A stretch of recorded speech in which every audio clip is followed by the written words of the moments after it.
I'm going to steal a couple of minutes of your time. I promise it won't take too long here.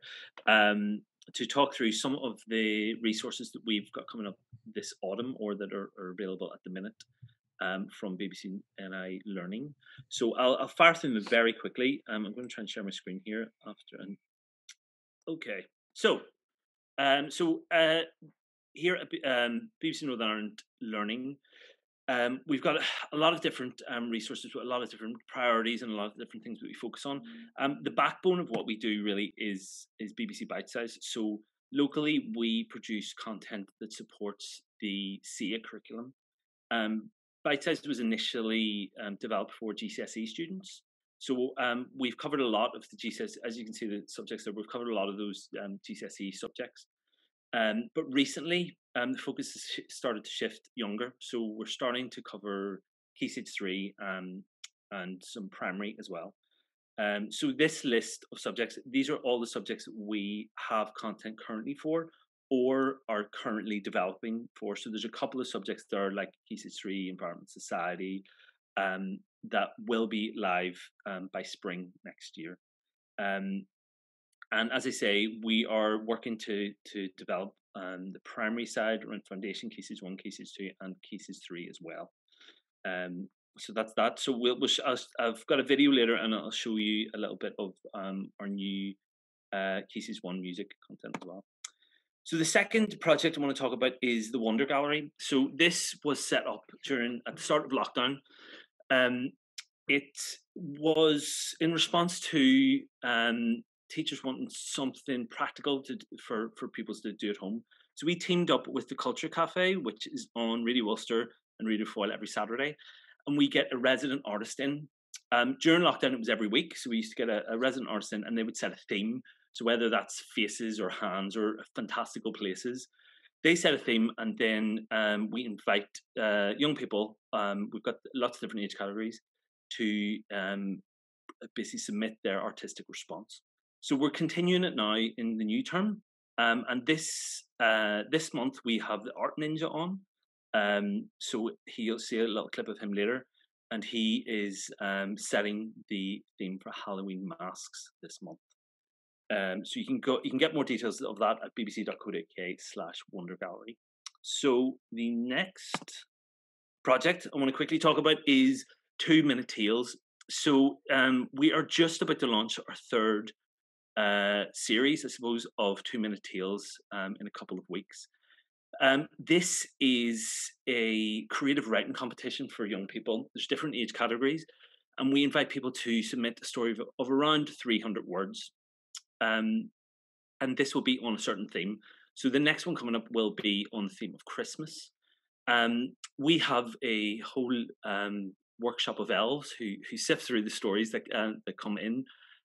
We pick our finalists, and the finalists are chosen by some judges, and they are then produced into beautiful. We get some famous voices in to record the stories, and they're played out then on Radio Ulster on the Lynette Faye show. So that's all the finalists, and then the winners of each age category are created into a short 2-minute animation that is available then on BBC channels.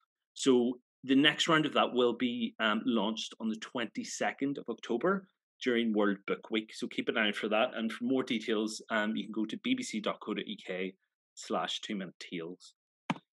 So the last thing I want to talk about quickly is our brand new project called Outdoor Detectives. It was literally launched today, so it's very fresh. So this is a project that looks at the world around us for primary. We developed this after talking to some stakeholders in education about it was around lockdown and the fact that the restrictions that young people have. And also people were talking earlier about it's a lot harder for field trips to happen at the minute.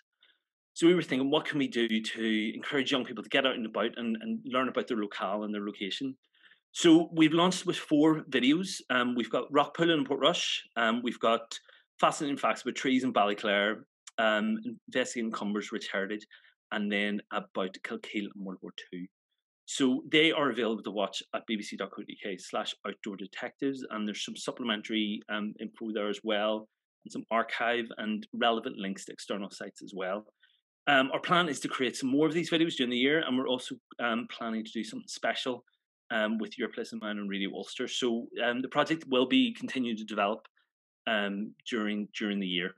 The videos will also be available to watch on iPlayer probably by the end of this week. So keep an eye out for those. So that was a lot of information quite quickly, but you can keep up to date with everything that we have coming out of BBC Northern Ireland Learning by going to bbc.co.uk/learningni. You'll have all the details of just what I've talked about, and then a lot of past projects that we have that are still live, that a lot of resources on there that are still live that you can use, and links out to other places. So it's worth visiting that site maybe every month just to see what other resources are available there. The other important thing there is our email address. So that's learningni@bbc.co.uk. We welcome any kind of feedback about our content, any suggestions for the future, any questions. If you notice an error in any of our bite-sized content or whatever, we're all ears. So please do get in contact with any questions or suggestions for our work, because I mean, you are the experts. You know what's happening in the classroom, and we want to hear from you in the first instance. So I just want to end quickly by playing a short video of some of the content we have coming up this autumn.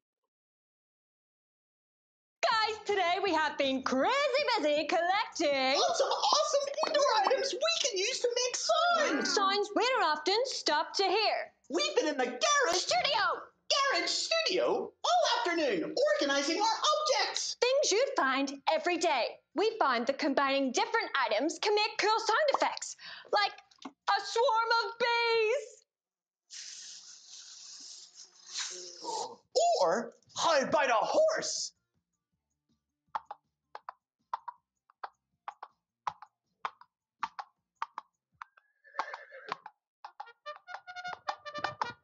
Or even thunder and rain.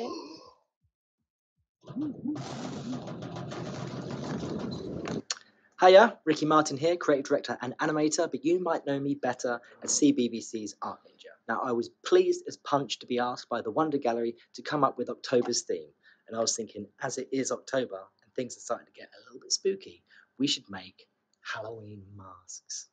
1 month ago today, just before her summer 2050 exams, Nova was happily ensconced in her study pod with her brother Alok and their virtual teacher, when it happened. With a whoosh and a scream, Sir was zapped from their view like a comet. Then, absolute darkness. Over the coming weeks, they were hurled into a frenzied world with no Wi-Fi. Who knew you could switch on lights, ovens and TVs without your phone? Like deserters, they abandoned their cosy home pod for offices and schools. Their beautiful town centre leisure dome became strewn with pop-up shops like old Turkish bazaars. For today's adventure, we're in Portrush with Millstrand Primary School. The sun's out and the rock pools are just a hop, skip and a jump from school for Liam, Renee, Kiara, James, Leo, Oisin, Eve and Molly. And of course their teacher, Mrs. Doherty. Boys and girls, today our lesson is all about rock pooling, and our learning intention is to try and identify what we're going to find in the rock pool. So a rock pool is a habitat. Does anybody know what a habitat is? Oh, I know! It's a place where creatures live. Very good. It's a place where creatures live, and a habitat needs 5 things. I wonder, do you know what any of those things might be? We all need it. Water. 2 is? Food. 3 is? Shelter. Well done. 4 is? Babies? Family, keeping family safe. And number 5 is to keep them safe from predators. Awesome. So when you look in the rock pools, have a little think about why the creatures live in the certain places that they do. Okay, so that's just a preview of some of the stuff we've got coming up. As I said, that Outdoor Detectives at the end, it's all available on /Outdoor Detectives, and it'll be available on iPlayer probably tomorrow, but maybe give it by the end of the week just to make sure.